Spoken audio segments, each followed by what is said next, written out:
یہ بھائیوں most detail حدیث ہے عذاب قبر کے حوالے سے. میں اسے ورڈ بائی ورڈ پڑھوں گا اوریجنل کتاب سے.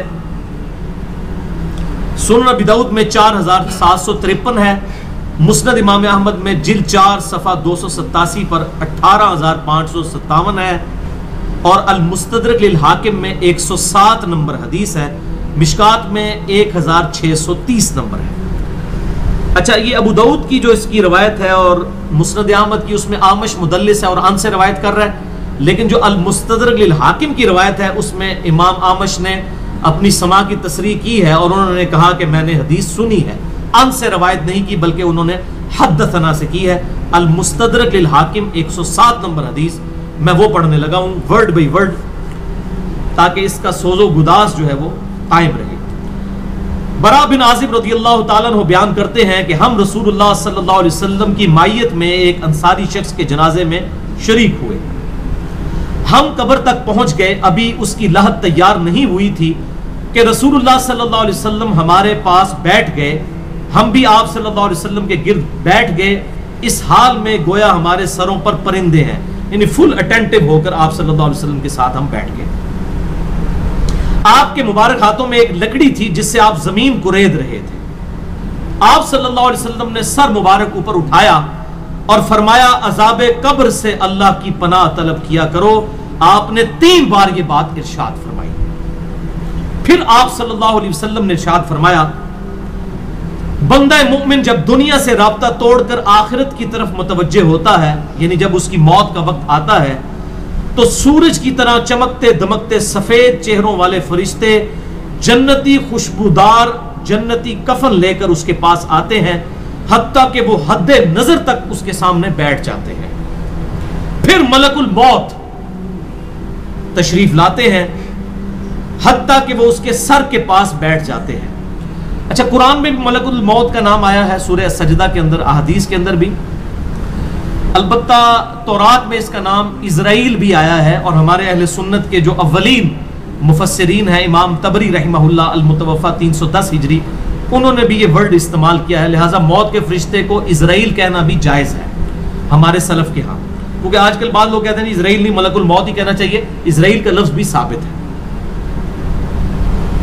پھر ملک الموت تشریف لاتے ہیں حتیٰ کہ وہ اس کے سر کے پاس بیٹھ کر کہتے ہیں پاکیزہ روح اللہ کی مغفرت اور اس کی رضامندی کی طرف چل.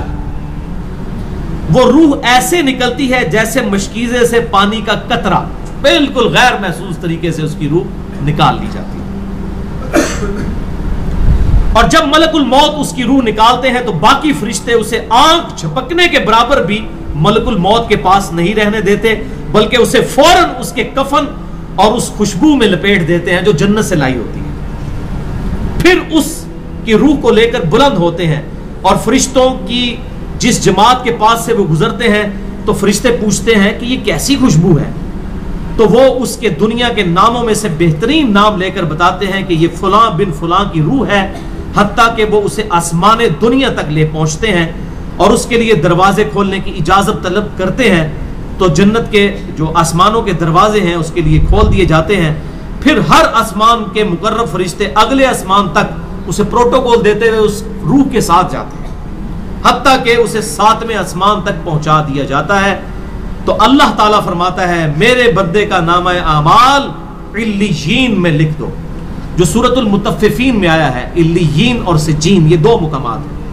ایمان والوں کی روحیں جو ہیں علیین میں ان کا نامہ اعمال لکھا جاتا ہے، اور جو منافقین ہیں مجرم ہیں سجین میں لکھا جاتا ہے. سورۃ المطففین سورت نمبر 83 ہے، پارہ نمبر 30 کے اندر. اور اسے واپس دنیا کی طرف لے جاؤ کیونکہ میں نے انہیں اسی دنیا سے پیدا کیا اور اسی میں انہیں لوٹاؤں گا اور پھر دوبارہ اسی سے نکالوں گا. پھر اس کی روح اس کے جسم کی طرف لوٹا دی جاتی ہے. لیکن یہ لوٹنا دنیا کا سا لوٹنا نہیں ہوگا، یعنی وہ لوٹنے کے بعد یہ نہیں ہے کہ مردہ قبر میں کوئی بیٹھ جائے گا ہمیں نظر آئے گا. یہ سب کچھ برزخی معاملات ہوں گے جو میں نے پچھلی دفعہ ڈسکس کیے تھے سورہ فاطر کی آیت نمبر 42 کے تحت، کہ نیند کی حالت میں بھی انسان کی روح قبض ہوتی ہے لیکن اس کو چٹکی کاٹے تو وہ جاگ اٹھتا ہے. روح کا تعلق بھی رہتا ہے اس حالت میں بالکل اس طریقے سے. یہ ایک ڈیفرنٹ لائف ہے، برزخی لائف. پھر 2 فرشتے اس کے پاس آتے ہیں، یعنی اس کی قبر میں، اسے بٹھا کر پوچھتے ہیں اب یہ وہ 4 سوال یہاں پر آ رہے ہیں اس ڈیٹیل حدیث میں. پہلا سوال کرتے ہیں تیرا رب کون ہے؟ من رب کا؟ وہ کہتا ہے ربی اللہ، میرا رب اللہ ہے. دوسرا سوال پوچھتے ہیں تیرا دین کیا ہے؟ ما دینو کا، تیرا دین کیا ہے؟ تو وہ کہتا ہے میرا دین اسلام ہے. پھر پوچھتے ہیں کہ وہ آدمی جو تم میں مبعوث کیے گئے وہ کون ہے؟ اب یہاں پر وہ ڈیٹیل آئی، الذی بعث فیکم، وہ شخص جو تم میں مبعوث کیا گیا تھا وہ کون تھا؟ تو یہ جو کہتے ہیں نا قبر میں آپ صلی اللہ علیہ وسلم آ جاتے ہیں، تو کہ کسی حدیث میں بھی نہیں ہے. اس میں ڈیٹیل آ گئی کہ اس سے پوچھا جاتا ہے جو شخص تم میں پیغمبر بنا کر بھیجا گیا وہ کون تھا؟ تو وہ کہتا ہے ہوا محمد رسول اللہ، وہ اللہ کے رسول محمد صلی اللہ علیہ وسلم. مسئلہ حاضر و ناظر میرا ریکارڈ ہے، مسئلہ نمبر 7، جس میں میں نے یہ تمام شبہات کلیئر کیے ہیں. یہ 3 سوالوں کے بعد اچھا جامعہ ترمذی میں ایک حدیث ہے 3120، اس میں الفاظ ہیں کہ وہ پوچھتے ہیں من نبیو کا، تیرا نبی کون ہے؟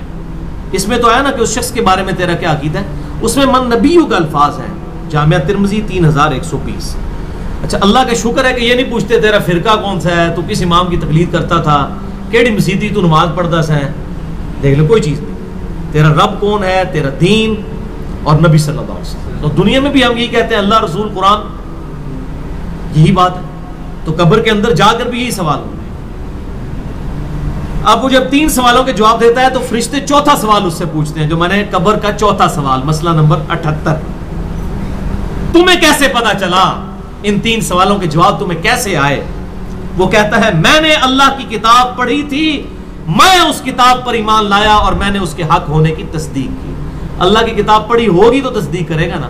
اگر سنا کے سنی ہوگا تو کیا تصدیق کرے گا؟ ہاں پڑھا کے سنی ہوگا تو تصدیق کر دے گا. پھر آسمان سے آواز آتی ہے میرے بندے نے سچ کہا، اس کے لیے جنتی بچھونا بچھا دو، اسے جنتی لباس پہنا دو اور اس کے لیے جنت کی طرف دروازہ کھول دو. قبر کے اندر ہی جنت کی طرف دروازہ کھول دے.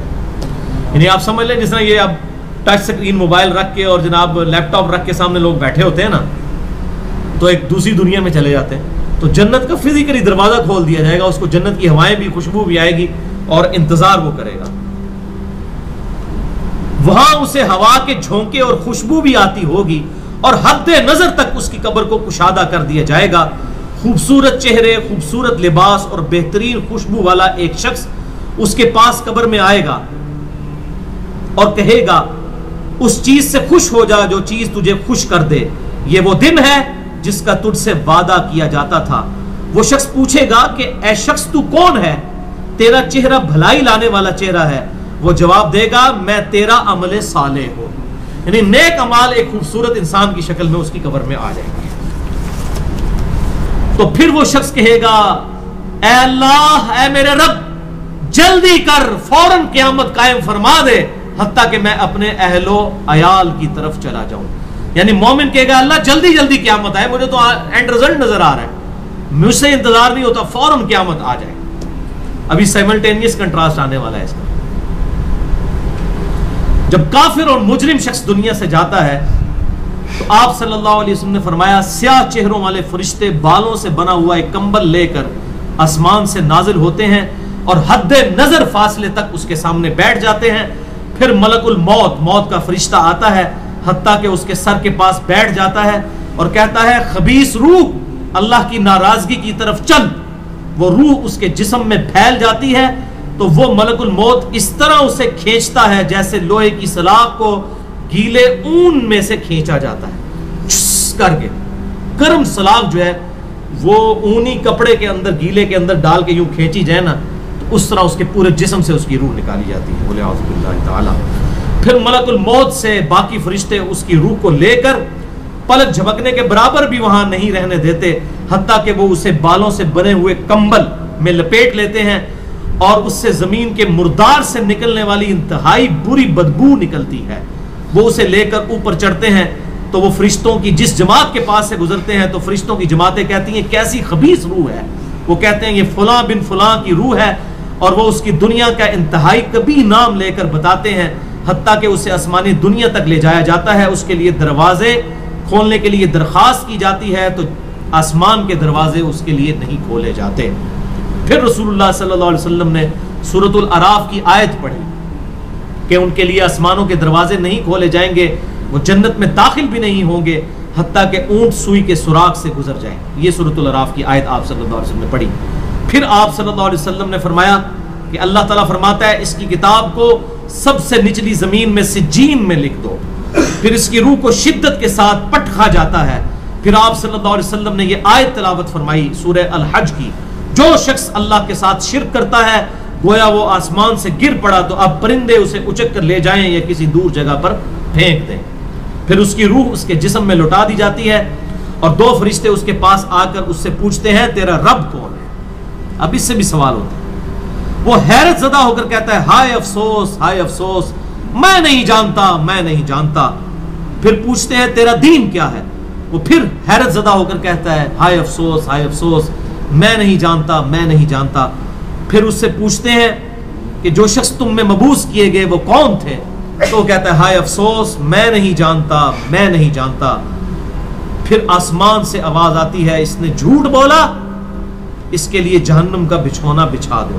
اور بخاری میں الفاظ ہیں 1374۔ اس کے جواب میں فرشتے پھر اس سے چوتھا سوال کیا کرتے ہیں؟ لا دریتا ولا تلیتا، اور تو نے خود پڑھ کر سمجھنے کی کوشش کیوں نہیں کی؟ یا جو لوگ سمجھے ہوئے لوگ تھے، کتاب و سنت کے منہج پر چلنے والے لوگ تھے، ان کے ساتھ تو کیوں نہیں چلا؟ اللہ تعالیٰ فرماتا ہے اس کے لیے جہنمی بچھونا بچھا دو، جہنم کی طرف ایک دروازہ کھول دو، وہاں سے گرمی اور گرم ہوا اس کی قبر میں آتی رہے گی۔ اس کی قبر کو اس قدر تنگ کر دیا جائے گا کہ اس کی پسلیاں ایک دوسرے کے اندر داخل ہو جائیں گی، اور ایک قبیح چہرے والا شخص قبیح لباس میں انتہائی بدبودار حالت میں اس کے پاس آئے گا اور اسے کہے گا تمہیں ایسی چیزوں کی بشارت ہو جو تمہیں غمزدہ کر دیں، یہ تیرا وہ دن ہے جس کا تجھ سے وعدہ تھا۔ وہ پوچھے گا تو کون ہے؟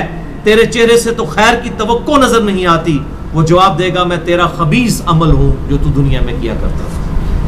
بات عمل کے ساتھ ہی ہے، صرف کلمہ پڑھنا کافی نہیں ہے، عمل۔ پھر وہ کہتا ہے میرے رب قیامت قائم نہ کرنا، اے میرے رب قیامت قائم نہ کرنا۔ مومن کیا کہتا ہے؟ قیامت قائم کر رہے اللہ۔ اب یہ وہ حدیث ہے وہ جس اس آیت کو حل کرتی ہے جو پچھلی دفعہ ایک بھائی نے سوال بھی کیا تھا۔ سورہ یاسین کی آیت نمبر ہے 52۔ قالوا یا ویلنا من بعثنا من مرقدنا، یعنی جب قبروں سے نکالا جائے گا مجرموں کو، وہ کہیں گے ہائے افسوس، ہمیں کس نے ہماری قبروں سے باہر نکال دیا؟ تو اللہ تعالیٰ کیا فرمائے گا؟ ھذا ما وعد الرحمن وصدق المرسلون، یہی ہے وہ جس کا وعدہ رحمان نے کیا تھا اور رسولوں نے سچا کہا تھا۔ تو کہتے ہیں جی منکرین عذاب قبر کہتے ہیں جی وہ انسان کیوں کہتے ہیں ہماری قبروں سے کس نے اٹھا لیا؟ تو اس پہ عذاب تو نہیں ہوتا؟ عذاب تو ہو رہا ہے۔ وہ آپ دیکھیں اس وہ حدیث میں کیا کہہ رہا ہے اللہ قیامت قائم نہ کرنا، یعنی یہ عذاب تو آیا، قیامت آئی تو پھر بڑا عذاب بھی مجھ پر آئے گا۔ تو اسی لیے وہ اس حیرت زدہ ہوگا قیامت والے دن کہ اب میرے اوپر اگلی مصیبت آ گئی، عذاب کی چوتھی اور فائنل قسط بھی میرے پر آنے والی ہے۔ وَلِعَوْذُ بِاللَّهِ تَعَالَى اللہم اجرنا من النار۔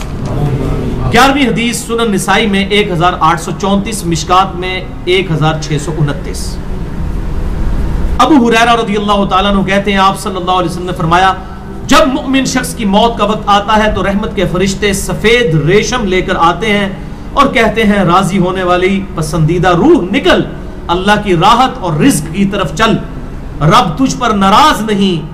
تو وہ بہترین کستوری کی خوشبو کی طرح نکلتی ہے حتیٰ کہ وہ ایک دوسرے سے اسے لے کر اس طرح کرتے کرتے آسمان کے دروازوں تک پہنچ جاتے ہیں۔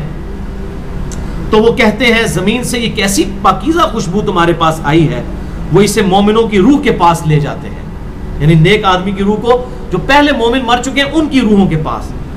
تو انہیں اس کے آنے پر اس سے بھی زیادہ خوشی ہوتی ہے، یعنی مومن انتظار کر رہے ہوتے ہیں اور ویلکم کرتے ہیں۔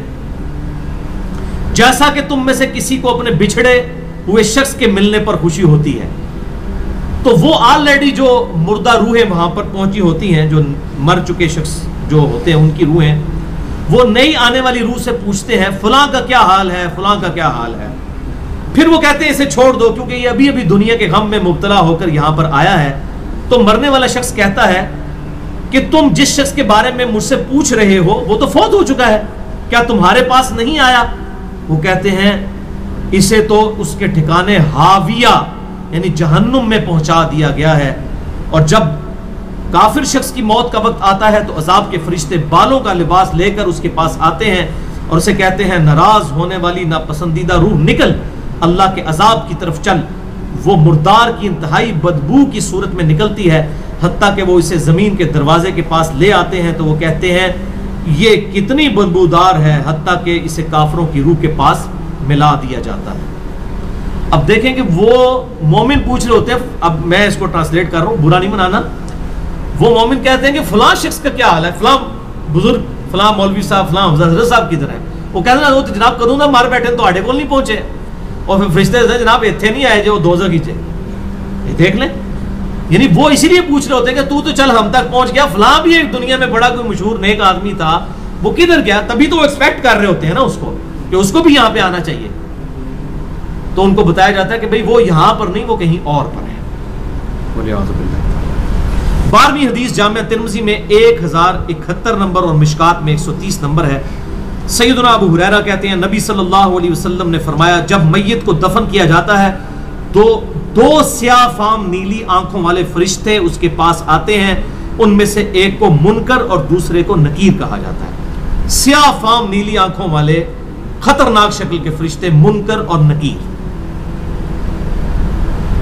پس وہ کہتے ہیں تم اس شخص کے بارے میں کیا کہا کرتے تھے، یعنی نبی صلی اللہ علیہ وسلم کے بارے میں سوال ہوتا ہے تو وہ کہتا ہے وہ اللہ کے بندے اور اس کے رسول ہیں، میں گواہی دیتا ہوں کہ اللہ کے سوا کوئی معبود نہیں اور محمد صلی اللہ علیہ وسلم اس کے بندے اور رسول ہیں۔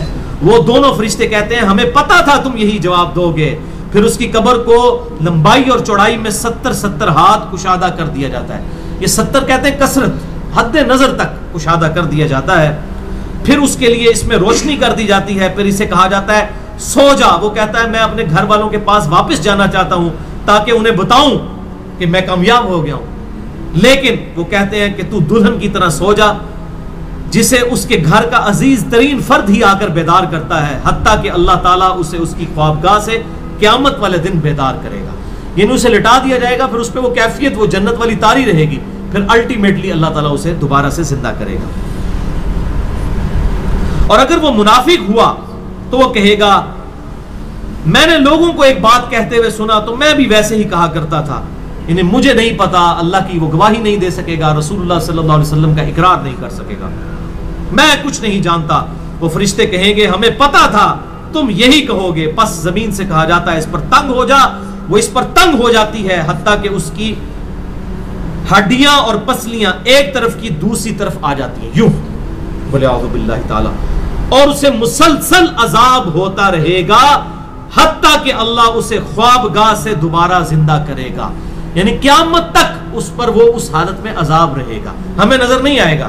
جیسے سویا ہوا شخص ایک ڈراؤنا خواب دیکھتا ہے وہ تکلیف محسوس کرتا ہے، پاس کھڑا شخص نہیں محسوس کر سکتا۔ اور سنن دارمی میں ایک حدیث ہے صحیح سند کے ساتھ، مشکات میں 134 نمبر ہے کہ آپ صلی اللہ علیہ وسلم نے فرمایا 99 اژدہے اس پر، 99 جو ہے خطرناک ڈینجرس قسم کے سانپ اس پر مسلط کر دیے جاتے ہیں جو قیامت تک اسے ڈستے رہتے ہیں، اور وہ اتنے خطرناک اژدہے ہیں آپ صلی اللہ علیہ وسلم نے فرمایا کہ اگر ان میں سے کوئی ایک بھی دنیا پر اپنی پھنکار پھینک دے تو دنیا کی زمین کا بھی سبزہ نہ اگائے، ایسا زہر ہے ان کے اندر۔ بولے اعوذ باللہ تعالی، اللہم اجرنا من النار، اللہم اجرنا من النار۔